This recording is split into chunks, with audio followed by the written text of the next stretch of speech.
आप तो आ गई हो इस प्यारे से वर्ल्ड में। जिन लोगों के बेबी आने वाले हैं उनके लिए वीडियो बना लेना मम्मा को। ओके, बना ले मम्मा। ओके, थम्स अप दे दो मम्मा को।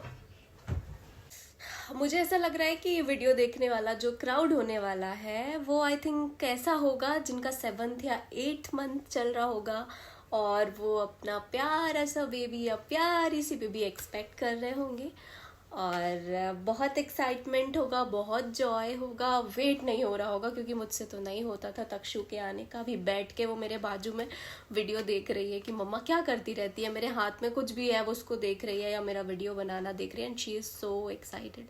तो आप लोग को भी ये प्यारे प्यारे पल देखने को मिलने वाले हैं इन फ्यूचर। तो आज इस वीडियो में मैं आपको बताने वाली हूँ कि आपके डिलीवरी बैग में क्या क्या चीज़ें होनी चाहिए, क्योंकि मैंने यूट्यूब पे बहुत सारे वीडियोस देखे थे और उनको देखने के बाद मैंने कुछ चीज़ें एक्स्ट्रा परचेज कर ली थी और कुछ चीज़ें कम रह गई थी। तो मैं इस वीडियो में सब कुछ सम अप करने वाली हूँ। इसी के साथ hello everyone, this is Pooja Raghuvanshi and welcome to my YouTube channel. मैं एक मेकअप आर्टिस्ट एंड कॉस्मेटोलॉजिस्ट हूँ। मैं अपने स्किन हेयर मेकअप के वीडियोज़ के साथ साथ अपनी डेली लाइफ के या कुछ इंपॉर्टेंट चीज़ें जिसका मुझे नॉलेज या एक्सपीरियंस है मुझे लगता है और जो मैं आप लोगों के साथ शेयर कर सकती हूँ, तो डेफिनेटली मैं यहाँ पर अपने यूट्यूब चैनल पर उन चीज़ों के, उन टॉपिक्स के ब्लॉग्स लाऊंगी और आप लोगों के साथ ज़रूर शेयर करूँगी। तो इसी के साथ मैं सबसे पहले बेबी इसेंशियल चीज़ें क्या क्या हैं जो डिलीवरी बैग में होना चाहिए या डिलीवरी के तुरंत बाद आपको ज़रूरत पड़ने वाली है उन चीज़ों की, तो वो अपने इस वीडियो में शेयर करने वाली हूँ। तो बने रहिए। एक चीज़ और बताना चाहूँगी कि बेबी का जो भी सामान है वो परचेज़ करने के पहले मुझे एडवाइस चाहिए थी बड़े बुजुर्गों से, बट नहीं मिल पाई क्योंकि उस टाइम पे इतनी सारी चीज़ें, इतना सारा कंफर्ट बच्चे को इस तरीके से नहीं दिया जाता था शॉपिंग एंड ऑल करके। जो पुराने हमारे यहाँ पर ये कल्चर रहा है कि जो पुराने बच्चे होते थे उनके कपड़े दे दिए जाते थे, तो मुझे ऐसा कुछ एनकाउंटर नहीं हुआ। तो उसके बाद फिर आई थॉट कि मैं परचेज़ कर लूँ। दैन मेरी जो मम्मा है शी सेड कि बच्चे को नए कपड़े नहीं पहनाते हैं, बट फिर मुझे लगा कि व्हाट विल आई डू और व्हाट शुड आई डू। और आजकल कोई नहीं चाहता कि अपने बच्चे को पुराने किसी के कपड़े भी पहनाए जाएं, बट पुराने लोगों का कंसर्न भी सही है कि जो न्यू क्लोथ्स होते हैं वो बच्चे की स्किन को इरिटेट करते हैं, तो यूज्ड क्लोथ पहनाने चाहिए। बट मैंने परचेज करके फिर डिटॉल में गुनगुना पानी डाल के और सारे कपड़े वॉश करके रख लिए थे। लोग बैड ओमेन मानते हैं इस चीज़ को कि बच्चे के कपड़े पहले से नहीं खरीदने चाहिए, ये वो शॉपिंग पहले से नहीं करनी चाहिए, बट मुझे तो ऐसा लगता है कि एक पॉजिटिव मैनिफेस्टेशन है। बच्चे के आने के पहले, कुछ टाइम पहले हम शॉपिंग कर लेते हैं और हमें एक्साइटमेंट होता है कि हम उसके लिए हम प्यारा सा एकदम माइंड सेट रखते हैं, उसके वेलकम की तैयारी करते हैं। हमारे यहाँ पे डायपर का भी मना किया जाता था, बट फिर मुझे ओवरऑल ये समझ आया, मैंने बहुत सारे यूट्यूब वीडियोस देखे, सब कुछ देखा, बट मुझे ये समझ आया कि डायपर्स जो हैं वो बेबी के कंफर्ट के लिए थोड़े कम और मदर के कंफर्ट के लिए ज़्यादा होते हैं। और एक मदर पहले सोचती है कि नहीं मैं अपने बेबी को डायपर नहीं पहनाऊंगी, इतनी सी भी दिक्कत नहीं होने दूंगी, बट जब आप देखते हो कि आपका बच्चा भी बिना डायपर के बार बार शुशु करके सफ़र कर रहा है, उसकी नींद खुल रही है और आप भी नींद नहीं ले पाते, जिसकी वजह से आपको कहीं ना कहीं इरिटेशन होता है बच्चे पे या हस्बैंड पे, तो आपको खुद बुरा लगता है। तो आपको इतना कंफर्टेबल और इतनी अच्छी मेंटल स्टेट में होना चाहिए, उसके लिए ये डायपर है कि आप कंफर्टेबल रहो। ऐसा नहीं है कि मैंने नेपीज़ यूज़ नहीं किया, बट डायपर यूज़ करने का भी एक तरीका था जो मैं इस वीडियो में ही कवर कर दूंगी। मैं अलग से स्ट्रेच नहीं करूंगी टॉपिक्स, भले वीडियो अलग से वीडियो बड़ा हो जाए वो चलेगा, क्योंकि लोग बार बार अलग अलग वीडियो पे जाके मैं यहाँ पे सस्पेंस दे दूँ फिर दूसरे वीडियोज़ बनाऊँ, तो वैसा सब मेरे को पता है। मैं खुद भी दूसरे वीडियोज़ नहीं देख पाती हूँ ऐसे बार बार, तो कोई और भी नहीं देख पाएगा। उससे अच्छा है कि यही वीडियो लंबा हो जाए।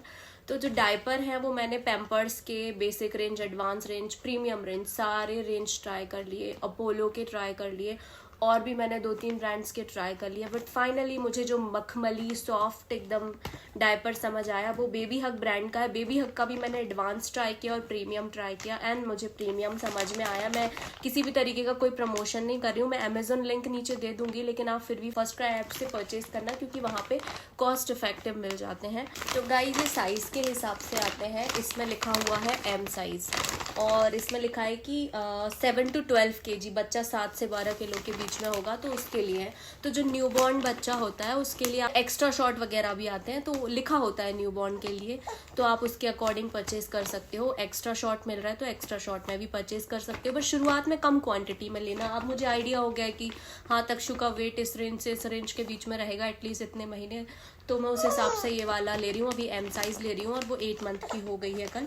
इसमें एक पैंट टाइप का आता है और एक टेप टाइप का आता है। पैंट टाइप का जो डायपर होता है वो इस तरीके का होता है। ये बहुत सॉफ्ट है। मैंने देखे हैं कि प्रीमियम क्वालिटी के पैम्पर्स के भी कागज़ की तरह होते हैं, बट ये बहुत मखमली है। और ये पैंट वाले हैं, टेप वाले में यहाँ से कट होता है और टेप लगा के आप बच्चे के साइज़ के हिसाब से फिक्स कर सकते हो। न्यू बॉर्न के लिए आप टेप वाले ले सकते हो। इसमें जो बेबी हक का यदि आप परचेज करते हो तो इसमें जो साइजेस है वो NV से स्टार्ट है। इसमें NV में लिखा है कि 4 किलो तक का बच्चा, तो ऑब्वियसली बच्चे 2.5, 3, 4 इतने से ज़्यादा तो नहीं होते, तो आप NV परचेज करना सबसे पहले। और आई थिंक 1 मंथ तक तो वो चल जाएंगे। इसमें 54 पैंट वाला है और टेप वाले में ज़्यादा क्वांटिटी आ जाती है, शायद 80 या 72 समथिंग आ जाते हैं। तो इसका मैं ज़्यादा डिटेल में तो नहीं बताऊंगी। ये बहुत प्यारा है, आप ब्लाइंडली ट्रस्ट करके ये परचेज कर सकते हो। मुझे नहीं लगता एक भी नेगेटिव फीडबैक मिलने वाला है। रीज़न बीइंग कि इससे अच्छा डायपर मैंने तो ट्राई नहीं किया है, क्योंकि मैंने जितने ट्राई किए अच्छे से अच्छा ब्रांड, बट मुझे नहीं जमा। तो this is the best, you can try. मैं लिंक नीचे डिस्क्रिप्शन में सारी चीज़ों की दे दूंगी, बट आपको जहाँ पे सही प्राइस में मिले ये सेम ब्रांड की सेम क्वालिटी की चीज़ें, आप वहाँ से परचेज कर सकते हैं।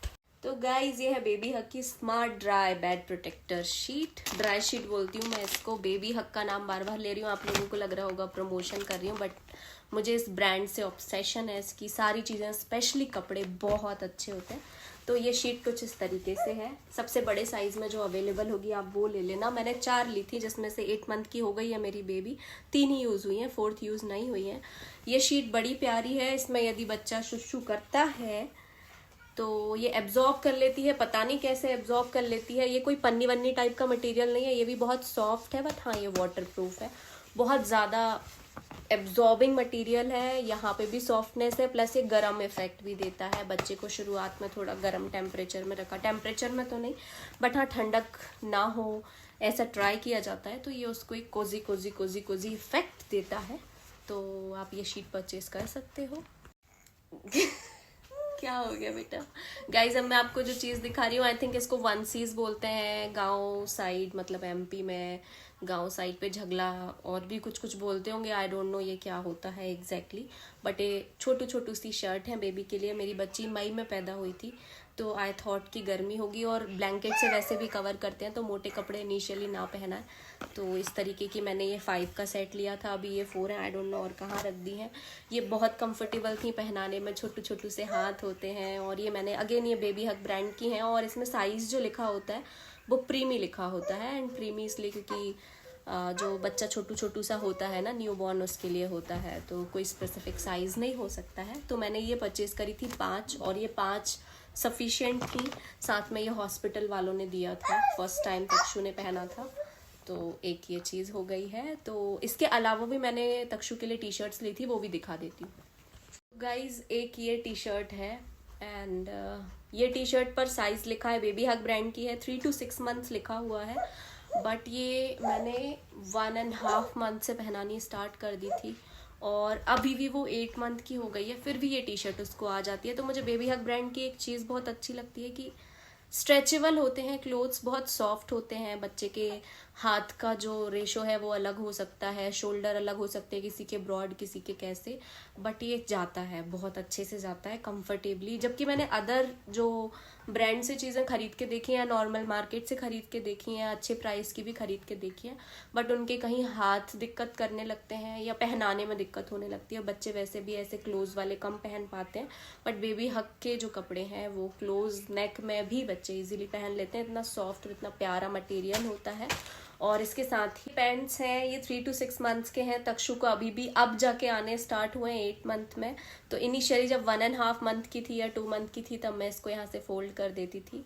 स्लीव्स एंड पैर आपको फोल्ड करने पड़ सकते हैं, बच्चों की हाइट्स अलग अलग प्रोपोर्शन में होती हैं। ये पैंट की सबसे अच्छी बात है कि इसमें डायपर के लिए अच्छा खासा स्पेस है। यदि आप नॉर्मल पैंट खरीदते हो और वो छोटे साइज़ के होते हैं तो डायपर दबता है, तो बच्चे को डिस्कम्फर्ट होता है, लेकिन इसमें ऐसा कुछ नहीं हो रहा है। और सबसे अच्छी बात है 3 to 6 मंथ है, लेकिन 8 मंथ के बेबी को भी आ रहे हैं, एंड आई थिंक अभी 1 to 2 मंथ्स तक और आ जाएंगे, 9-10 मंथ्स तक। दिस इज़ कन्वीनियंट, तो I am comfortable with this. और ये मैंने तक्षु को विंटर में, मतलब जब वो 5-6 मंथ्स की हो गई थी, तब ये परचेज़ किया है बेबी हक से। ये पैंट और ये सेट है, और इस पे जो साइज़ लिखा हुआ है वो 9 to 12 मंथ लिखा हुआ है। अगर आप पहले से विंटर कलेक्शन खरीद के रखना चाहते हो तो आप इस तरीके का खरीद सकते हो। गाइज मुझे पता है मैं थोड़े ज़्यादा मंथ्स तक का बता रही हूँ, बट मैं एक साथ ही ये वीडियो बना पाऊंगी, फिर पॉसिबल नहीं हो पाता है बच्चे के कपड़े कलेक्ट करके और वो सब बताना। किसी के बच्चे विंटर में हो रहे हैं तो सेम चीज़ें जो बता रही हूँ उनमें कम साइज़ आप परचेज कर सकते हो। जैसे मैंने ये पैंट लिया है, मुझे ये बहुत पसंद है, वूलन, इसमें सॉक्स अटैच हैं इस तरीके से, बेबी हक का ही है ये। और तक्षु को जब हम पैंट पहनाते थे साथ में सॉक्स पहनाते थे तो पैंट ऊपर हो जाते हैं जनरली बच्चे के जब हम गोद में रखते हैं, तो गैप आ जाता था, हवा लगती थी। और बच्चे को इनिशियली 1 ईयर तक तो कान, नाक में और पैरों में हवा से बचाने की कोशिश करनी चाहिए, तो उनकी इम्यूनिटी बिल्ड हो जाती है। तो हम भी वही कर रहे हैं। तो फिर ये पैंट मैंने लिया है और ये बहुत कन्वीनियंट है। मेरी बेटी रोने लगी, आगे का वीडियो मैं थोड़ी देर बाद बनाती हूँ। हाँ, तक्षु का ये क्या है तक्षु? हैंकी है। तो गाइज तो ये मसलिन क्लोथ हमने खरीदा था। तो मैंने 6 का पेयर ये सोच के लिया था कि फेस को पोंछने के लिए अलग यूज़ हो जाएगा। इनिशियली सोचा था डायपर यूज़ नहीं करूँगी तो पॉटी क्लीन करने के लिए अलग हो जाएगा तक्षु को जब नहलाएंगे ना और वेट स्पॉन्जिंग करेंगे, गुनगुने पानी में इसको डिप करके निचोड़ के बॉडी पोंछेंगे, क्योंकि शुरू में नहलाना मना होता है कुछ दिन तक, जब तक बच्चे की नाल नहीं गिर जाती पूरी तरह। तो उसके लिए मैंने ये लिया था। गाइस तक्षु रो रही है, इस वजह से मुझे ऐसे वीडियो बनाना पड़ रहा है। तक्षु देखो मम्मा क्या कर रही है। हाँ क्या कर रही है, बट गाइस इसकी ज़रूरत नहीं पड़ती है क्योंकि मैं 1 वीक के बाद उसे नहलाने लगी थी। और पॉटी साफ करने के लिए मैं वेट वाइप्स का यूज़ करती हूँ, जो अगेन मैं बेबी हक ब्रांड की परचेज की हूँ। आप शुरुआत में हिमालय की भी परचेज कर सकते हैं। ये रहे गाइस मिटन्स, हाथ में पहनाते हैं, लेकिन ये 1 आध महीने ही बच्चा पहन पाता है। उसके बाद फिर ये चीज़ भी होती है कि बच्चे को ना अपनी उंगलियां खुली रहने देने चाहिए, भले वो नेल मार रहा है चेहरे पे या कुछ भी, उनकी स्किन जल्दी रिपेयर भी हो जाती है 1-2 दिन में। बट ये पहनाने से बच्चे को एक्सपोजर नहीं मिल पाता है और वो टच के थ्रू, स्मेल के थ्रू, साउंड के थ्रू ही तो थोड़ा थोड़ा समझते हैं। तो ये अवॉइड करना चाहिए। शुरुआत में 1 आध महीने आप यूज़ कर सकते हो। और इसके बाद गाइज मैं बता देती हूँ नेपी। ये 2 तरीके की नेपीज़ हमने मंगाई थी और इनका साइज़ भी अगेन न्यूबॉर्न वाला था। और ये 12 से 15 तो होनी चाहिए, मौसम कोई सा भी हो इनकी नीड होती है। तो मैं क्या करती थी, रात में डायपर, वो भी 1 मंथ के बाद पहनाना चालू किया था, क्योंकि मुझे बहुत देर से समझ आया था कि डायपर कितना ज़रूरी है। मेरे लिए तो बहुत ही ज़रूरी है और बच्चे के लिए भी, क्योंकि वैसे ही बच्चा बार बार उठ के फीड लेता है रात को, उसके अलावा फिर वो सुसु करता है तब भी उठता है, तो बहुत बुरी हालत होती है। तो ये नैपीज़ आप परचेज़ कर सकते हो, बहुत अच्छी है। इनमें इस तरीके की हो जो भी बोलते हो इसको वो है, और कॉटन है, प्योर कॉटन है, मुझे कंफर्टेबल लगी। ये वाली रेंज ज़्यादा सॉफ्ट थी, ये थोड़ी हार्ड थी, बट इनिशियली ये भी अच्छी थी फिर यूज़ करते करते। और 2 to 3 मंथ्स तक फिर भी यूज़ करा क्योंकि थोड़ा लगा, बट अब डायपर ही यूज़ करते हैं हम। डायपर के बीच में यदि उसे गैप देना होता है, जो कि देना चाहिए, डायपर जब आप चेंज करते हो उसके बाद बच्चे को या तो खुला छोड़ दो या फिर डायरेक्ट पैंट वगैरह पहना के रख दो, नेपी पहना दो, तो गैप देते हैं हम 2 से 3 घंटे का। और शुरुआत में 4-5 घंटे का गैप भी दे देते थे, जिससे उसे कभी रैशेज़ वगैरह नहीं हो पाए। और जब हमें लगता था कि रैश है तो उस पार्ट पे हम जो भी मॉइस्चराइज़र या लोशन हमने लिया था, मॉम्स को का मैंने परचेज़ किया था, तो वो उसको स्किन पे अच्छे से मसाज कर देते थे, तो वो कंफर्टेबल हो जाती थी। तो गाइज ये रहे सॉक्स। ये जब बेबी पैदा हुई थी तब भी उसको स्लिप नहीं होते थे, अच्छे थे, और अभी भी जब वो 8 मंथ की हो गई तब भी ये काम आ रहा है। अगेन ये बेबी हग है, स्ट्रेचेबल है, तो कंफर्टेबल होता है। और उसके अलावा ये इसके साथ आया था, इसको शायद हैट बोलते हैं, कैप बोलते हैं, जो भी बोलते हैं, आई डोंट नो। तो ये मुझे कंफर्टेबल नहीं लगा क्योंकि कान कवर करने के लिए भी होता है ना हेड के साथ, और ये कान कवर नहीं कर पाता था, तो फिर मैंने ये परचेज़ किया। और ये बहुत मुझे ऐसा लगा कि ये बहुत भारी है। ये नॉर्मल मार्केट से परचेज़ किया था, तिब्बती मार्केट है भोपाल में, वहाँ से। तो बच्चे के पास ना इतने हैवी जैसे तक्षु 4 से 5 महीने की अप्रॉक्स हो गई थी ठंड में, तो इतने हैवी बच्चे को कंफर्टेबल नहीं लगते हैं, बहुत गर्म करता है। ये अच्छा है बट वो कंफर्टेबल फील नहीं करती, बट इसमें वो बहुत कंफर्टेबल रहती है। ये मैंने यहाँ नॉर्मल मार्केट से परचेज़ किया। ये बहुत हैवी नहीं है। दूसरी चीज़ कि इसमें ये बांधने का ऑप्शन भी है कि कान बहुत अच्छे से इसमें कवर हो जाते हैं, इसीलिए मैं इस परचेज से बहुत खुश हूँ। पीछे थोड़ा ज़्यादा बड़ा सा है ये, तो हेड भी कवर हो जाता है पीछे का पूरा, और साइड से कान, और अनकंफर्टेबल बिल्कुल भी नहीं होती हैं। वेट ज़्यादा नहीं होना चाहिए, मेरा ये कंसर्न है बच्चे का। बच्चे को जब भी ऐसी चीज़ें लेते हो ताकि वो पहन सके, क्योंकि उनके कानों को हवा नहीं जानी चाहिए। तो गाइज ये है जू ब्रांड का ब्लैंकेट, क्विल्ट, जो कुछ भी बोल सकते हो आप। इसमें कॉटन की ही लेयर्स होती हैं, बहुत कंप्रेस करके बहुत सारी लेयर्स होती हैं। एसी ब्लैंकेट भी बोला जाता है इसको। जू ZOE जू ब्रांड का है। ये बहुत लाइट वेट है। बच्चे को जनरली क्या होता था, तक्षु को कुछ भी उड़ाते थे ना तो वो फेंक देती थी। इसको उड़ाते हैं तो उनको पता ही नहीं चलता है कि उनको कुछ उड़ाया गया है और वो फेंकती नहीं है। मैंने भी इसे थोड़ा उड़ के देखा है तक्षु के साथ। बहुत गर्म होता है। मुझे लगता है इतनी पतली चीज ऐसे गर्मा कैसे सकती है, बट दिस इज बेस्ट। अब इस बार हम ये हमारे लिए भी इस तरीके का, इस ब्रांड में तो आई डोंट नो बड़ों के मिलेंगे कि नहीं, बट हम परचेज करने वाले हैं। वेट भी ना लगे और हीट भी दे और कंफर्टेबल भी हो, सॉफ्ट सॉफ्ट हो, कोजी कोजी हो। किसे नहीं चाहिए ऐसा ब्लैंकेट? तो I just love it for my self. ये रही वेट वाइप्स। ये है बेबी हग ब्रांड की, नेचुरल्स लिखा हुआ है, बट इनमें फ्रेग्रेंस है एलोवेरा की और लेमन पील एक्सट्रैक्ट की। बट इनिशियली 2 to 3 months या 6 month तक तो एटलीस्ट आप फ्रेग्रेंस फ्री ही यूज़ करें तो अच्छा है। बहुत ज़्यादा सेंसिटिव स्किन होती है, ऑल्दो इतना कुछ होता नहीं है, बट हमें कहते हैं ना, prevention is better than cure. Guys बात रही कॉस्मेटिक की, तो एक चीज़ होती है कि कॉस्मेटिक में बहुत सारे लोग सोप परचेज कर लेते हैं, बट जो छोटा बेबी होता है ना, उसको नहलाना आपको 1 मिनट के अंदर होता है। जल्दी से उसकी बॉडी वेट करी और जल्दी से कुछ झाग वाला है, जल्दी से उसकी बॉडी पे लगाओ और रिंस कर दो। और सोप में आपको बार बार रब करके झाग बनाना पड़ता है। दूसरी चीज़, सोप को हम रख देते हैं, फिर वो ओपन एयर में रहती है, बैक्टीरिया लगते हैं कंटिन्यू। और किसी के बच्चे को वैसे इतनी सेंसिटिविटी नहीं होती कि कुछ दिक्कत हो जाए, बट भगवान ना करे कभी 100 में से एक बच्चे को हो जाए, तो हमें एक्स्ट्रा केयर रखनी चाहिए। और इसीलिए मैंने जो मॉम्स्को ब्रांड है, द मॉम्स्को, इस ब्रांड का बॉडी वॉश लिया था और वही यूज़ करती थी। जो बॉडी शैम्पू होता है वो तक्षु के ऊपर, वो सिर्फ एक पंप यूज़ करती थी, पूरी बॉडी पे हो जाता था और बहुत जल्दी उसे नहला दिया जाता था। और उसके बाद फिर अब मैंने हिमालय पे स्विच करा है। गाइज यहाँ पे प्रोडक्ट बस दिखाने के अलावा मैं बताती जा रही हूँ कि मैंने क्या किया, क्यों किया यूज़। तो I hope this video is useful.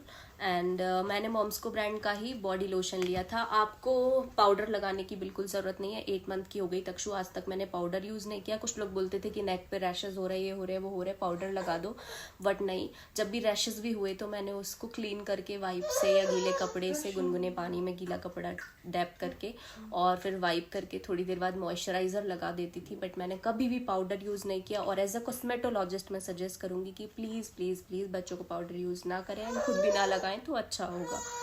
तो कॉस्मेटिक में मैंने सिर्फ 2 ही चीज़ें परचेज करी थी, जो हो गई हैं शैम्पू हो गया है बॉडी वाला, और मॉइस्चराइज़र हो गया जो मैं नहाने के बाद लगाती थी। उसके अलावा वेट वाइप्स भी कॉस्मेटिक है, यस। और ये मैंने बेबी हग का काजल लिया था जो सिर्फ मैं टीका करने के लिए यूज़ करती हूँ। अब उसके अलावा मैंने ये कॉम ली थी, बेबी हग ब्रांड की ही परचेज़ की थी। ये कॉम देखिए, इनका टूथ कितना प्यारा है, इस तरीके का टूथ है तो बच्चे को चुभता नहीं है। तो ये कॉम करने के लिए मैंने यूज़ किया। और एक ये वाला है, स्टार्टिंग में ये यूज़ किया 3 months तक, उसके बाद ये वाला किया।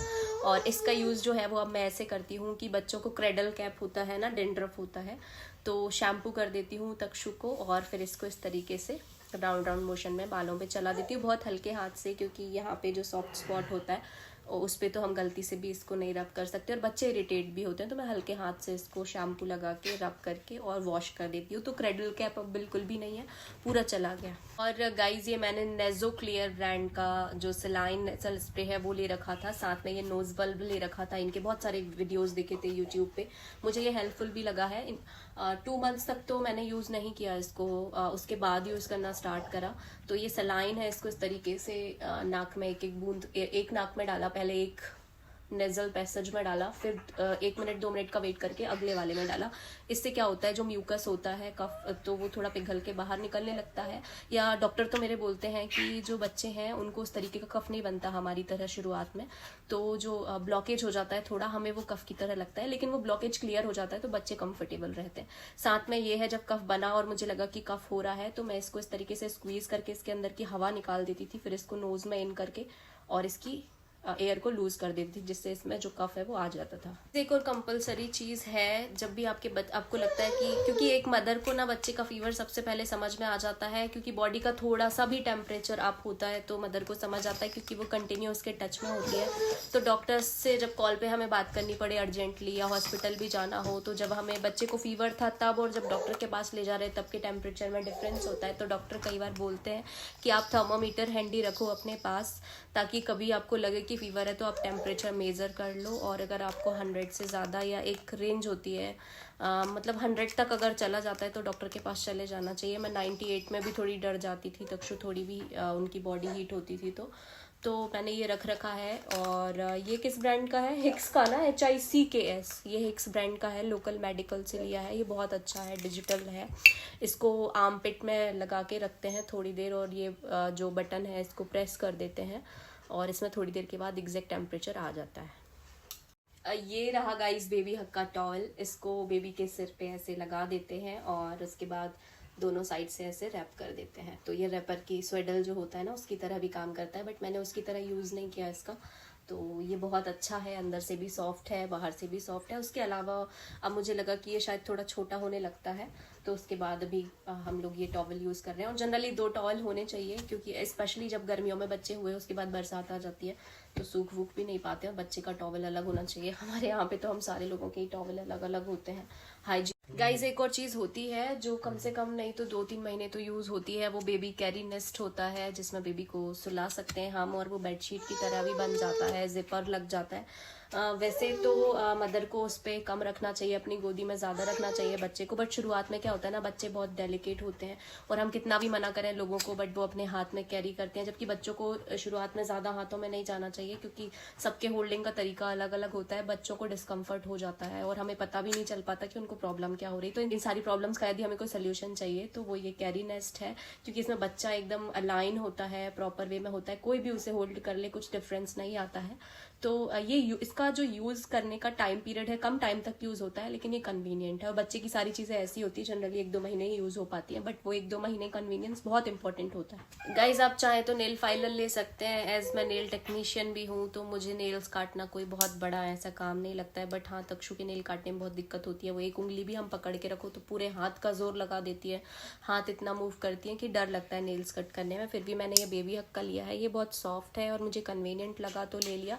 आप चाहे तो नेल फाइलर ले सकते हैं, बट सच बताऊं मुझे नेल फाइलर का बिल्कुल भी आइडिया नहीं है। जो बच्चों का नेल फाइलर आता है उसकी लिंक दे दूंगी नीचे डिस्क्रिप्शन में, बट मुझे उसका बिल्कुल भी आइडिया नहीं कि वो किस तरीके से वर्क करता है, वो कंफर्टेबल होता है नहीं होता है।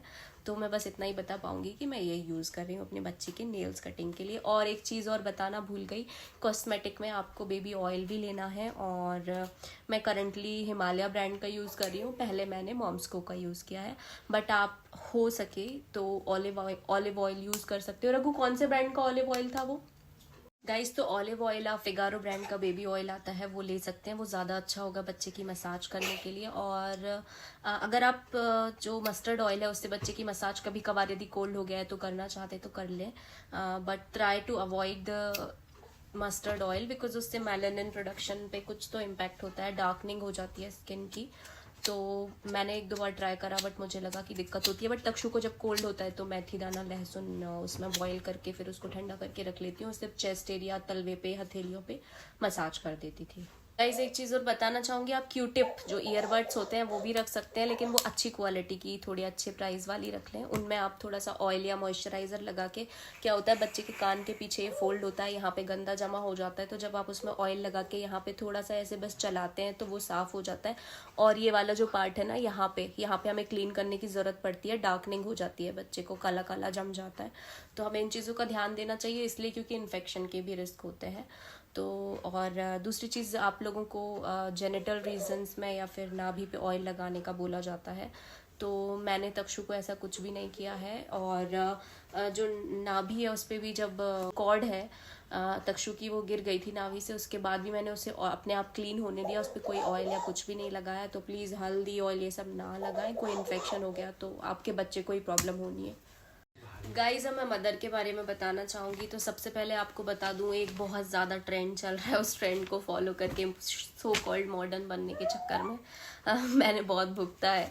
ये इस तरीके की जो कुर्तीज़ होती हैं या गाउन्स होती हैं जिनमें जिप होती है दोनों साइड, तो मैंने वो ऑर्डर करी थी 4-5 और सोचा था I will look modern mom, but ये उतनी कन्वीनियंट नहीं होती हैं। आपको सच बताऊं तो इनकी जो जिप होती है वो आपको बहुत ज़्यादा चुभती है, कितनी भी अच्छी क्वालिटी की ले लो। मैंने बहुत अलग अलग प्राइस रेंज की ली थी। उसके अलावा ये जो वहाँ पे स्टिचिंग होती है वहाँ से ये जिप निकलने लगती है, क्योंकि आप डेली बार बार उसको लगाओगे खोलोगे तो ये कंफर्टेबल नहीं होती हैं। और इनिशियली ना आपको बहुत सारा डैमेज होता है, हर्ट होता है, घाव बन जाते हैं, तो जिप वर्क नहीं करती है। तो प्लीज़ ये थ्रो कर दें, मैंने भी कर दी है। तो ओवरऑल यदि आप पूछोगे कि तो ऑप्शन क्या है, तो मैंने कुछ टाइम इनको कैरी किया, कन्वीनियंट नहीं लगा, उसके बाद मैंने लोअर टी शर्ट यूज़ करा। बट ऑब्वियसली आप शुरुआत में लोअर तो नहीं डाल सकते हैं, और यदि आपका सिजेरियन हुआ है तो फिर बिल्कुल भी नहीं आप ऐसा कर सकते हो। तो उस कंडीशन में जो रैंडम गाउन्स होती है ना, जो आप जिसकी वजह से आप आंटी दिख सकते हो, मैंने भी ऐसा सोचा था इसलिए मैं इस तरीके से बोल रही हूँ। तो आप उस तरीके की गाउन पहन सकते हो जिनमें सेंटर में कोई बटन वगैरह होती है। वो भी कंफर्टेबल उतनी नहीं होती फीडिंग के टाइम के, क्योंकि अपर एरिया ओपन होता है तो ठंड लगती है आपको, और ठंड लगने से बेबी को भी कोल्ड होने के चांस होते हैं।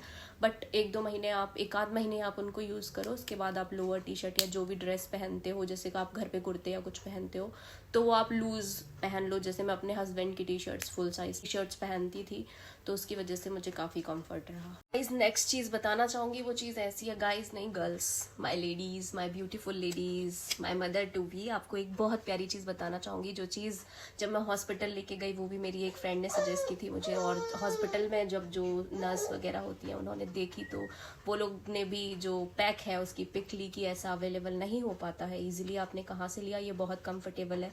मेरा सी सेक्शन हुआ था, और वो है आपकी नर्सिंग पेंटी पैड होती है, जो बहुत रिक्वायर्ड होती है, बहुत कंफर्टेबल होती है। आपको सिर्फ उसकी ही नीड होती है, आपको अलग से इनरवेयर नहीं पहनना पड़ता है। वो बहुत सॉफ्ट होती है, और वो कम से कम नहीं तो आपको 15 डेज़ का स्टॉक परचेज करके रखना चाहिए। आप कोई और चीज़ पे इन्वेस्ट करना चाहें या ना करना चाहें, इस इन्वेस्टमेंट को आप बहुत वर्दी समझेंगे। तो मैं यहाँ नीचे डिस्क्रिप्शन में एवरी ब्रांड की जो मैंने नर्सिंग पैड्स ली थी, जो पेंटी के जैसी थी, तो उसका लिंक दे दूँगी। एंड कुछ लोग, कुछ जो नर्सेस थी, उन्होंने मुझे बताया कि जैसे उनकी बच्ची है, उसको हैवी फ्लो होता है पीरियड्स में, वो कंफर्टेबल नहीं रहती है पैड्स में, तो उन लोगों के लिए भी ये बहुत कंफर्टेबल है। तो वो गर्ल्स भी परचेज कर सकती हैं इन पेंटीज़ को। मैं लिंक नीचे डिस्क्रिप्शन में दे दूँगी। उसके अलावा जो इनरवेयर है, जो फीडिंग ब्राज हैं, उसकी लिंक भी मैं डिस्क्रिप्शन में दे दूँगी। फीडिंग ब्रा आपको ज़रूर परचेज करना चाहिए। वो अलग अलग फॉर्म में आती है, जो मतलब ओपन हो जाती हैं, हुक अटैचमेंट कभी जिप फॉर्म में आती है, हुक फॉर्म में आती है। तो मुझे जो कन्वीनियंट लगी, जो 7 to 8 मंथ्स यूज़ हो गई, उसके बाद जाके एक्सपायर हुई उनकी कंडीशन, तो वो मैं लिंक दे दूँगी, आप लोग देख लीजिएगा एंड आप वो परचेज कर सकते हो। चाहो तो आप हायर ब्रांड्स पे भी जा सकते हो। अब आप अपने हॉस्पिटल बैग में ये पैड्स रख सकते हैं, गाउन आप जो भी परचेज करें वो रख सकते हैं, टॉवल रख सकते हैं, नर्सिंग ब्रास रख सकते हैं, tooth brush, toothpaste, face wash रख सकते हैं। आपको कोई हेयर क्रीम रख लेनी चाहिए, क्योंकि आफ्टर डिलीवरी आपके बालों की ऐसी हालत हो जाती है कि सुलझते नहीं हैं, और उस टाइम पे आपको बड़ा अजीब सा फील हो रहा होता है। तो हेयर क्रीम लगा के हेयर को यदि डिटेंगल कर लेंगे तो आपको थोड़ा कंफर्ट फील होगा। आप स्क्रंची रख सकते हैं, क्योंकि क्लचर लगाने की, रबड़ लगाने की हिम्मत नहीं होती, कोई भी डिस्कम्फर्ट ना हो, ऐसा लगता है ना बाल खिंचे ना कुछ हो, तो आप स्क्रंचीज रख सकते हैं। वो सॉफ्ट होती है, सिल्क मटेरियल होता है उन पे। और इसके बाद आप घर आने के लिए, आजकल जो ट्रेंड चल रहा है, ऑल्दो मैंने ऐसा कुछ नहीं किया था, बट कोई ड्रेस रखना चाहते हैं घर आने के लिए, वेलकम के लिए, तो आप वो रख सकते हैं अपने लिए और अपने बेबी के लिए। एक चीज़ और है जिसके बारे में मुझे उतना नहीं पता है, बट क्योंकि मेरी नॉर्मल डिलीवरी नहीं थी, सी सेक्शन था, बट सी सेक्शन में मेरी मदर ने मुझे पहले से बोल दिया था कि अगर नॉर्मल डिलीवरी होती है तो कई बार हॉस्पिटल वाले प्रोवाइड करते हैं, कई बार नहीं करते हैं, तो अपने साथ एक्स्ट्रा बेडशीट्स लेके जाओ, और कुछ भी लूज़ ड्रेसिंग में, जैसे पेटीकोट हो गया या कुछ भी ऐसा ओपन वाला, बहुत सारी क्वांटिटी में 2 से 3 में आप लेके चले जाओ, आपको नीड हो सकती है। तो आप लोग भी प्रिपेयर रहें। एंड मुझे लगता है कि सबकी नॉर्मली डिलीवरी हो तो अच्छा है, और मैं किसी दिन अपनी सी सेक्शन की जर्नी भी ज़रूर शेयर करूँगी कि क्या सिचुएशंस आ गई थी जिसकी वजह से सी सेक्शन हो जाता है या हुआ मेरा। इसके अलावा आप अपनी आधार कार्ड, हस्बैंड का अपना आधार कार्ड और अपनी हॉस्पिटल की फाइल साथ में लेके ज़रूर जाएं। ये मत भूलें अपना फ़ोन का चार्जर और इंश्योरेंस का जो भी डॉक्यूमेंट है वो भी ज़रूर लेके जाएं।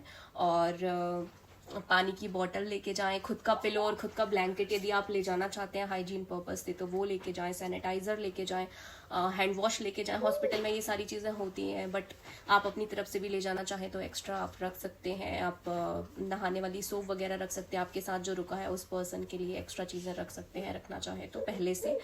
और फ़ोन का चार्जर अपने हस्बैंड का ज़रूर लेके जाएं। हस्बैंड के लिए भी आप जो कंफर्टेबल क्लोथिंग है वो लेके जाएं, क्योंकि फिर अचानक से जाना होता है तो नहीं पॉसिबल हो पाता है।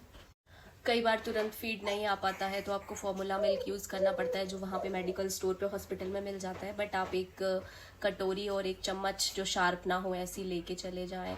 एक्स्ट्रा ग्लास या मग रखना हो तो रख सकते हो आप। क्या किस तरीके से आपकी डिलीवरी होने वाली है आपको नहीं पता, तो इस चीज़ की नीड हो सकती है। मैंने एक्स्ट्रा चीज़ क्या की थी, क्योंकि कैंटीन में गर्म पानी करने बार जाना पड़ रहा था, तो मेरे पास एक इलेक्ट्रिक जग है प्रेस्टीज ब्रांड का, तो आप किसी भी ब्रांड का ले सकते हो। तो आप वो जग लेके अगर जाते हो तो आप वहीं के वहीं अपनी साइड टेबल पे उसको रख सकते हो। कई बार हॉस्पिटल भी प्रोवाइड करते हैं रूम में, बट यदि नहीं करते हैं तो आपके पास हो सकता है। आप ये बेसिक फैसिलिटीज़ पहले से भी चेक कर सकते हो। जैसे मैंने मेरी हॉस्पिटल में जाके रूम पहले से ही विजिट कर लिया था कि मुझे किस रूम में स्टे करना है, ये डिसाइड कर लिया था, तो you can also do that.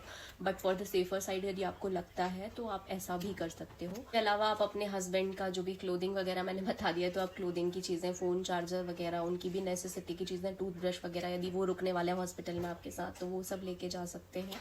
और हस्बैंड के खाने के लिए भी कुछ स्नैक्स। कई बार क्या होता है कैंटीन जाके भी खाना पॉसिबल नहीं हो पाता है, तो कुछ भी हेल्दी सी चीज़ें बना के आप रख सकते हैं ताकि अर्जेंसी में वो खाना चाहे तो खा सकें। ऑल्दो ऐसा होता है कि जब डिलीवरी होने वाली होती है तो आपके बहुत सारे रिलेटिव्स, फैमिली, फ्रेंड्स सब लोग आ जाते हैं और फूड को लेके या बाकी चीज़ों को लेके आपको हेल्प मिल जाती है, सब कुछ अवेलेबल हो जाता है। एज बच्चा डिलीवर करना बहुत वरदान के जैसी चीज़ है और लोग आपको बहुत अच्छे से ट्रीट करते हैं। कोई भी हो, आप प्रेग्नेंट हैं तो आपको तभी से समझ में आ गया होगा कि प्रेगनेंसी में ही लोगों का ट्रीटमेंट बहुत अच्छा हो जाता है, तो आपको बाकी सारी केयर तो मिल ही जानी है। बस आप स्नैक्स वगैरह रख सकते हैं अपने हस्बैंड के लिए। गाइस, मैंने आई थिंक सारी चीज़ें कवर कर दी है इस वीडियो में, और आगे की भी जो चीज़ें हैं अगर मुझे लगता है कुछ रिक्वायर्ड है तो मैं डेटा कंपाइल करके सारा कुछ बना दूंगी अच्छे से डिटेल में। और जो भी मेरे एक्सपीरियंसेस रहे उनके बारे में भी ज़रूर शेयर करूँगी टाइम आने पर, या धीरे धीरे करके जैसे मुझे समझ आता है कि मेरे पास ज़्यादा डेटा है शेयर करने को। क्योंकि मुझे लगता है सारी मदर्स को अपने एक्सपीरियंसेस शेयर करने चाहिए ताकि दूसरी जो मदर टू भी हैं उनकी हेल्प हो पाए। और कई बार वो भी सही चीज़ें कर रही होती हैं लेकिन कॉन्फिडेंट नहीं होती हैं, और जब हम अपना नॉलेज उन्हें दे देते हैं तो उनको एक कॉन्फिडेंस आ जाता है कि नहीं, बाकी लोगों के साथ भी ऐसी चीज़ें होती रही हैं। और ऐसी फीमेल्स कुछ मेरी लाइफ में भी रही हैं जिन्होंने during my pregnancy and after delivery मेरी बहुत हेल्प करी है, जिसके बाद मुझे आगे की स्टेप्स चलने में बहुत आसानी हुई है। तो आई ऑल्सो वॉन्ट कि मैं थोड़ा सा भी लाइट यदि दे पाऊँ किसी को, तो my experience will be worthy. इसी के साथ ही मैं आज का अपना ये टॉपिक यहीं पर ख़त्म करती हूँ। एंड सारी मदर टू बी और जो मदर है उनको many many many many many many many congratulations. बहुत सारी ब्लेसिंग्स आपकी लाइफ में आने वाली हैं। बहुत अच्छा फील करें, हैप्पी रहें, और नई जर्नी में बहुत सारे प्यारे प्यारे बदलाव होने वाले हैं। आप एक डिफरेंट पर्सन, एक रिस्पॉन्सिबल पर्सन, एक हैप्पी पर्सन बनने वाले हैं। You will have a person in your life जिसे देख के आपको लाइफ के लिए बहुत होप नजर आएगी। जब भी होपलेस होंगे तो आपको लगेगा नहीं, आप होपलेस नहीं हो सकते। आप इतना एक्सट्रीम हैप्पी हो जाएंगे कि मेरे पास वर्ड्स नहीं है। तो enjoy your journey and many many many congratulations again. Bye bye.